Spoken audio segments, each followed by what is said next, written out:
Hello everyone, good morning. সিসাস ডায়েরির নতুন একটি ব্লগে আপনাদের স্বাগত জানাই। কাল যেইটুকু অংশ দেখিয়েছিলাম ঠিক তার পর থেকে আজ আপনাদের দেখাচ্ছি। এটা হচ্ছে আমাদের বিয়ের পরের ফটো। তারপর আমাদের ছিল সন্ধেবেলা আমার শ্বশুরবাড়ি আসার সময়।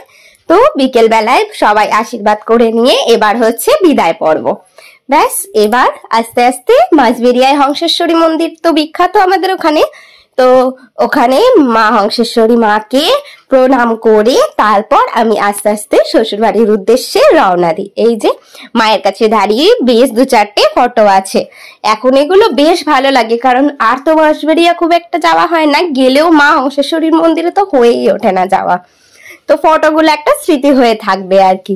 এই যে আমাদের ঠাকুর ঘর, প্রথমেই ঢুকে প্রথম যেটা করেছি সেটা হচ্ছে ঠাকুরকে প্রণাম করে নিয়েছি। প্রণাম করে নেওয়ার পরে তারপর এই যে মায়ের কোলে নাকি ছেলে আর বৌমাকে বসতে হয়, তো বসেছিলাম। সকলে আস্তে আস্তে আশীর্বাদ করে নিয়েছিলেন। তারপরের দিনকে ভাত কাপড়ের সময়, এই ভাত কাপড়ের সময়কার ফটোগুলো আমার নিজের খুব খুব পছন্দের। দুজনের ড্রেসটা এত সুন্দর ম্যাচ করে গিয়েছিল, এটা ভেবে চিন্তে ম্যাচ করা হয়নি, হঠাৎ পরে দেখা যায় যেটা ম্যাচ হয়ে গিয়েছে। তো দেখুন লেখাগুলোও কি অপূর্ব সুন্দর। যে দাদা আমাদের এটা করে দিয়েছেন সেই দাদাই এই লেখাগুলো নিজে নিজে মনের মতন করে লিখে দিয়েছিলেন। এই যে ভাত কাপড়ের সময়, যে সময়টায় ওই ভাত কাপড়ের থালাটা তুলে দেওয়া হয় সেই মুহূর্তটা এটা। আর এই যে আমার পুরো পরিবার, এইটাও তাই। তারপর হচ্ছে যে ঘি ভাত দেওয়ার নিয়মটা আমি সবাইকে দিইনি, শুধু আমার ওই শ্বশুর মশাই, শাশুড়ি মা আর বর আর ভাইকেই খালি দিয়েছিলাম, কারণ অতজনকে দিতে গেলে অনেকটা সময় যেত। ওই জন্য মা বলেছিলেন যে আমাদের 4 জনকে দাও, তাহলেই হবে, সারা জীবনেই 2-4 জনকে তো দিতে হবে, তার 4 জনকে দিলেই যথেষ্ট।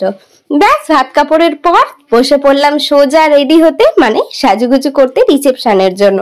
এই দিদিভাই আমাকে সাজিয়েছিলেন, বেশ ভালোই সাজিয়েছিলেন, আমার সাজটা বেশ পছন্দই হয়েছিল।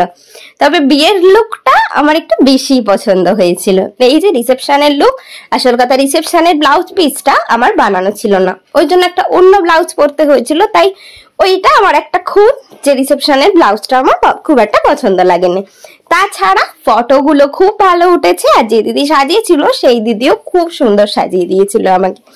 2 দিনে 2 রকম লুক হয়েছিল, মোটামুটি ভালোই লাগছিল। এই যে এই হচ্ছে রিসেপশনের এই ফটোগুলো, মোটামুটি 2-2:30 নাগাদ করে তোলা, রাত্রিবেলা যখন সবাই চলে গেছে ঠিক সেই সময়কার ফটো। এই যে এটা হচ্ছে আমার পুরো একটা ফ্যামিলি পিক।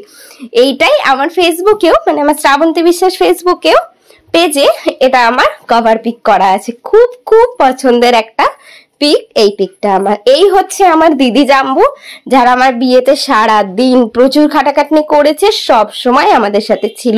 মানে আমাদের রাত্রি 2:30টার সময় 3টে নাগাদ শুয়ে দিয়ে তারপরে গিয়ে তারা শুতে গিয়েছিল। তো ওরা ছাড়া বিয়েটা সম্পন্নই হতো না আর কি। এই হচ্ছে আমার সব ভাইরা, আমার বান্ধবীরা, এই যে আমার সব বন্ধু বান্ধবীরা, আর হচ্ছে এই যে আমার ছোটকা মানে মণিমা আর মেজমা, আর এই আমার ফ্যামিলি, যেটা আমার নিজের পুরো ফ্যামিলি। এই যে আমার ছোটকা মণিমা, আর এটা হচ্ছে বর আর আমার ভাই। এইটুকুই ছিল আজকে ছোট্ট ভিডিও।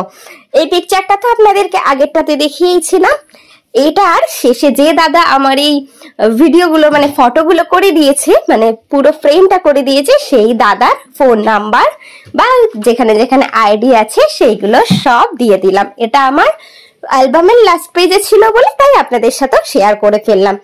এই হলো আজকে আমার অ্যালবামের লাস্ট পেজ। আজকের ভিডিওটা এই পর্যন্তই রইল।